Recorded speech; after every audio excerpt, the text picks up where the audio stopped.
March last year, I invoiced more than the previous 6 months combined.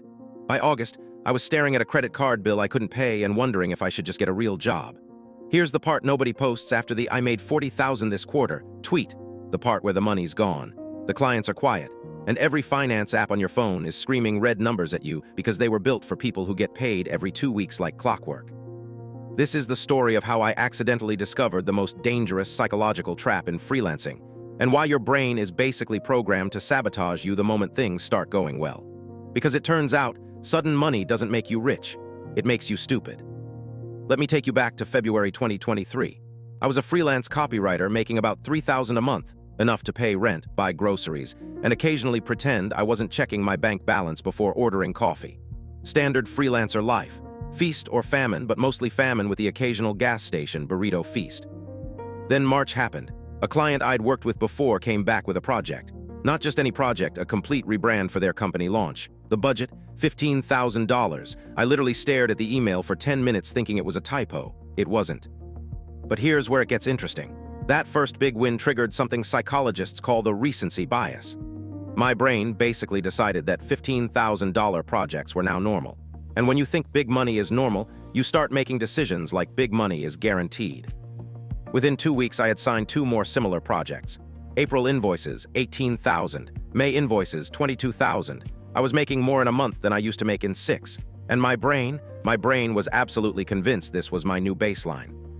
This is where behavioral finance gets brutal. There's something called mental accounting, where your brain treats different pots of money differently, even though money is just money. I started thinking in terms of project money versus regular money. And project money, that felt free.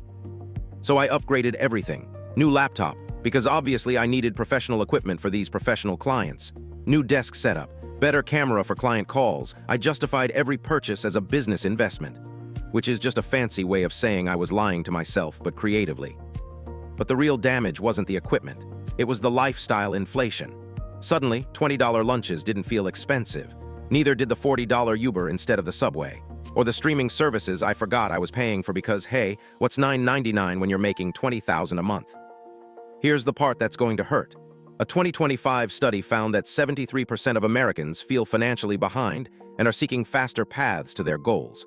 That number jumps to 80% for Gen Z. I was living proof of why that desperation is dangerous. Because when you finally get the money, you don't know how to keep it.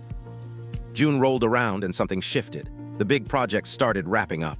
New inquiries slowed down, but my expenses, those kept running at the new higher level. Because here's the thing about lifestyle inflation, it's a one-way street. Going up feels natural, going back down feels like failure.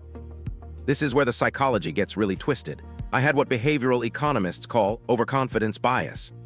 I was so sure that the high-paying work would continue that I didn't just maintain my new spending level, I increased it. Because obviously, this was just the beginning of my success story. July was when reality started knocking. Income dropped to $8,000, still good money but not $20,000 a month money, and I was spending like someone who made $20,000 a month. The math was getting ugly, but I convinced myself it was temporary. August was the crash. $2,000 in income, $2,000. I had gone from my best month ever to barely covering rent in 5 months. And here's the kicker, I had saved almost nothing during the good months because I thought they were the new normal, not a lucky streak. This is where every personal finance app on my phone started having a collective breakdown. See, these apps are designed for people with steady paychecks. They see your spending patterns and make predictions based on consistent income. When your income looks like a heart monitor during a medical emergency, they just give up. The credit card bills started arriving like angry letters from an ex. $4,200, most of it from those casual expenses that didn't feel like anything when I was flush. The $20 lunches, the Ubers, the business investments that were really just me buying things because I could. Here's what nobody tells you about the freelancer feast-or-famine cycle. The famine part isn't just about having less money. It's about the psychological whiplash. 1 month you're feeling like a business genius. The next month you're Googling how to cancel subscriptions at 2 in the morning. The worst part? The shame spiral. I started avoiding other freelancers because I couldn't admit that my best quarter ever had somehow left me broke. Social media became torture, everyone posting their wins while I was trying to figure out how to pay for groceries. September was my rock bottom. I seriously considered going back to a regular job. Not because I didn't love freelancing, but because I had proven to myself that I couldn't handle irregular income. I was like a person who won the lottery and somehow ended up poorer. But here's where the story gets better. Because hitting rock bottom taught me something that no finance guru ever mentions. The problem wasn't that I made too much money too fast. The problem was that I treated temporary income like permanent income. So I built a system, not a budget. Systems work better than willpower. First rule, every dollar over my baseline monthly income goes into 3 buckets. 30% for taxes because the government doesn't care about your cash flow problems. 40% for the inevitable dry spell. 30% for actual upgrades. Second rule, I calculate my survival number every month. That's rent, groceries, minimum payments, and basic utilities. Everything above that is bonus money, not baseline money. This one psychological shift changed everything. Third rule, I treat good months like I'm preparing for bad months, because I am.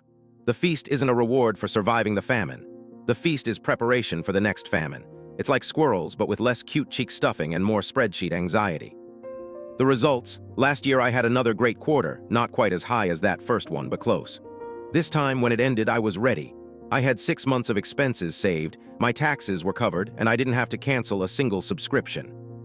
Here's what I learned about behavioral finance the hard way. Your brain is not designed for irregular income. It's designed for consistent patterns. When you break the pattern with a windfall, your brain doesn't think, save this. It thinks, this is the new normal. The solution isn't to fight your psychology. It's to build systems that work with your psychology. Automatic transfers, separate accounts, and treating windfalls like what they actually are: temporary gifts, not permanent raises. If you're a freelancer who just had your best month ever, congratulations. Seriously.